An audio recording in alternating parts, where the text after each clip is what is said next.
You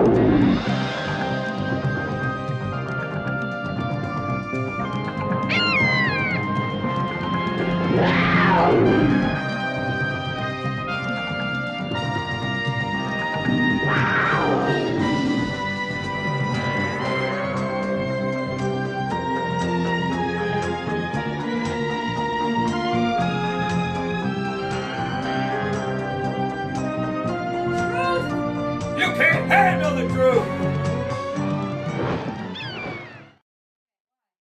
Hello there.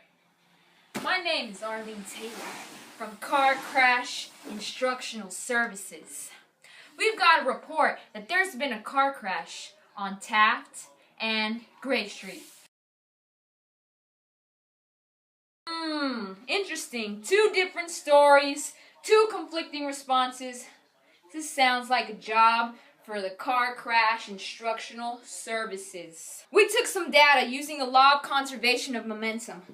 And according to the math, well, we'll let the math show you what we found. Us at Car Crash Instructional Services have made a PowerPoint for your leisure. Here we go.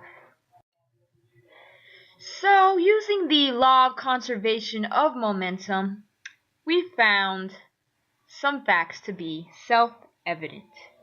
Here are some claims before we start. The car driver, Mr. Garcia, claims to have made a full stop at the light before entering the intersection, and that Miss Wakefield did not slow down prior to the collision. The truck driver, Mrs. Wakefield, claims to have been braking before the collision, and that Mr. Garcia did not stop at the flashing red light. What did the truck driver also claim?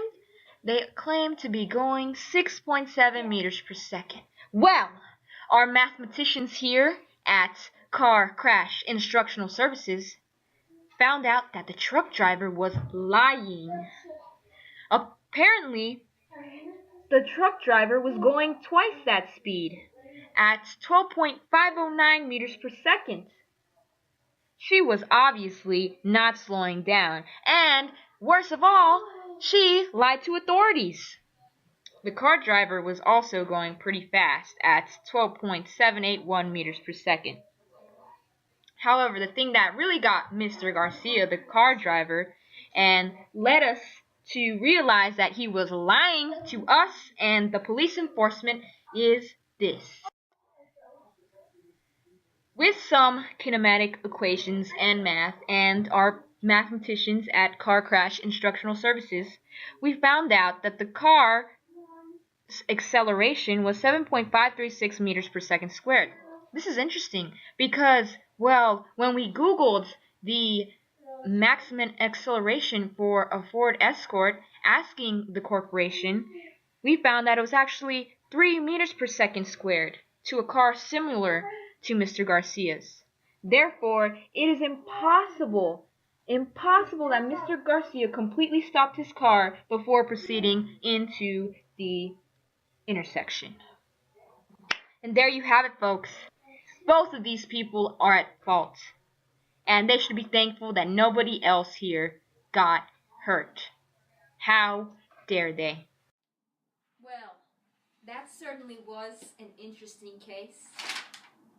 If you have any family members, relatives, people you think are lying to you, car crashed into you, did something illegal, call Car Crash Instructional Services. We will find out the truth. It was a real shame what happened here today with Mr. Garcia and Miss Wakefield. How shameful. This is Arlene Taylor, up and out, Car Crash Instructional Services. I thank you for watching. Do do do do do do do do do do.